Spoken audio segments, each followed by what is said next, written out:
नमस्कार प्यारे साथियों, स्वागत है आपका अपने यूट्यूब चैनल पर। प्यारे साथियों, जैसा कि आपको पता है एचएसएससी हर रोज़ कोई ना कोई आर्टिकल निकलवा रही है न्यूज़पेपर में। तो आज एक आर्थिक मानदंड या सोशियो इकोनॉमिक को लेकर जो एक्स्ट्रा मार्क्स मिलते हैं उनके लिए एक मोस्ट इंपॉर्टेंट नोटिस आया था। जो पहले 10 नंबर मिलते थे अब उनको कम कर कर टोटल ऑल ओवर 5 नंबर दिए जाएंगे। मैं आपको कंप्लीट पढ़कर सुना रहा हूँ, इसको ध्यान से सुने और कंप्लीट आप भी पढ़े। आपके लिए बहुत इंपॉर्टेंट होगा आपके आने वाले सीट एग्ज़ाम में, यदि आपको नौकरी में अपने एक्स्ट्रा नंबर लेने हैं तो। नई भर्तियों में सामाजिक आर्थिक आधार पर अब अधिकतम 5 अंकों का लाभ। हर घर में नौकरी की सोच के तहत सरकार ने पहले दी थी 10 अतिरिक्त अंकों के लाभ की सुविधा।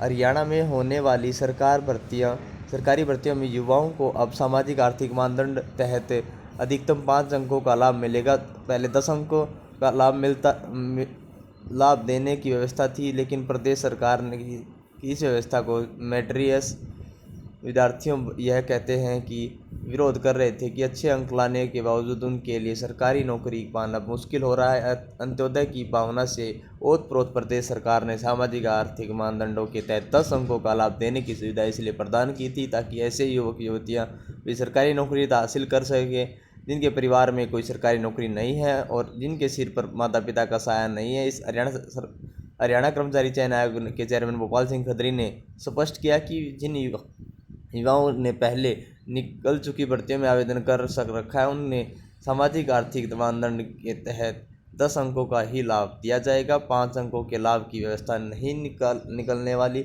भर्तियों में रहेगी।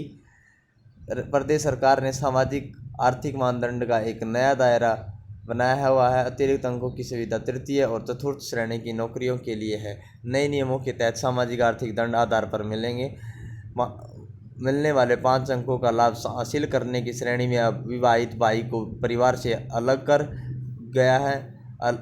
दिया गया। भाई का जो 5 नंबर थे जो अलग, अगर शादी हो गई तो अगर अलग है तो उसको अलग कर दिया गया, लेकिन विवाहित लड़की का परिवार उसका ससुराल माना जाएगा। विवाहित लड़की का उसका ससुराल माना जाएगा, मायका नहीं। पहले विवाहित भाई सरकारी नौकरी पर हो तो आवेदक को सामाजिक आर्थिक आधार पर अंकों का लाभ नहीं दिया जाता था। इसी तरह विवाहित लड़की के मायके में कोई सरकारी नौकरी पर है तो उसे भी अतिरिक्त अंकों से वंचित रहना पड़ता था, जबकि लड़की विवाह के बाद अपने उस परिवार में न रहकर ससुराल चली जाती थी। हरियाणा कर्मचारी चयन आयोग के चेयरमैन भोपाल सिंह खत्री के अनुसार अगस्त में होने वाली सामान्य पात्रता 95 अंकों की होगी। पहले लिखित परीक्षा 90 अंकों की होती थी। अनुभव के अंक भी 8 से घटाकर 4 कर दिए गए हैं। नियमों के तहत अभ्यर्थी केवल एक कैटेगरी में अतिरिक्त अंकों का लाभ ले सकता है। महिला आवेदक, उसका पति, सास ससुर और अविवाहित देवर और जेठ और पुत्र अगर नौकरी पर नहीं है तो उसे 5 अंक मिलेंगे। इसी प्रकार अविवाहित महिला का परिवार, उसका माता पिता और अविवाहित भाई होगा। तलाकशुदा महिला का परिवार, उसका पिता, माता, अविवाहित भाई और बेटे होंगे।